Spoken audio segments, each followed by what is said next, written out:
नमस्कार.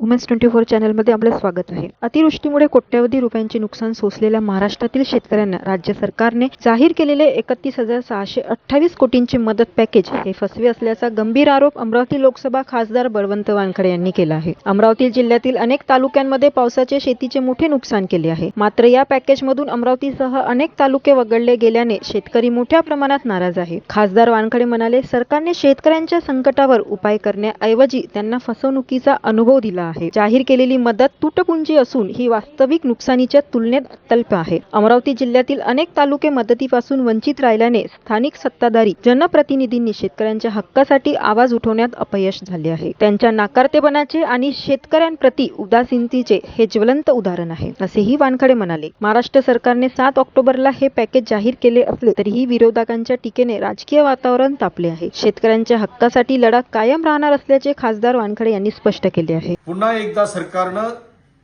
शेतकऱ्यांना पॅकेजच्या नावावर गंडवलेलं आहे. त्यांची थट्टा केलेली आहे. 31,600 कोटी देऊन अनेक तालुके त्यामधून वगळले आहेत. अमरावती जिल्ह्यात संपूर्ण जिल्ह्यातच अतिवृष्टी झाली आणि शेतकरी पूर्ण देशोधडीला लागला. शेतकऱ्यांना शेतकऱ्यांजवळ जे होतं नव्हतं ते सर्व जमिनीत टाकलं आणि आज शेतकऱ्यांना जे काही त्यांनी लावलेली किंमत आहे ते सुद्धा निघत नाही. हे पॅकेज त्याचा बियाण्याचा खर्च आणि पेरणीचा खर्च सुद्धा काढत नाही. त्यातही अनेक तालुके यांनी वगळलेले आहेत. जिल्ह्यात फक्त 6 तालुक्यांना पॅकेज जाहीर केलेलं आहे. मला सरकारला विचारायचं आहे, सततचा पाऊस हा संपूर्ण जिल्हाभरच नाही तर महाराष्ट्रातही होता. मग हे नेमके तालुके वगळले कसे?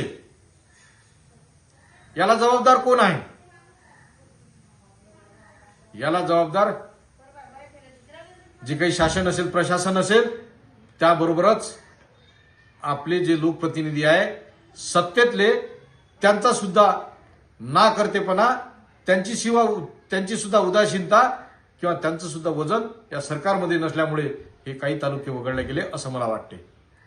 म्हणून मी लोकप्रतिनिधींना, इथल्या सत्तेतील लोकप्रतिनिधींना आवाहन करेन की हा जिल्हा संपूर्ण जिल्हा आपला आहे. यामध्ये सगळ्याच पक्षाचे लोक राहते. शेतकऱ्यांना काही पक्ष, जात, धर्म नसते. हा शेतकरीच फक्त त्याची जात आहे, त्याचा पक्ष आहे, त्याचा धर्म आहे.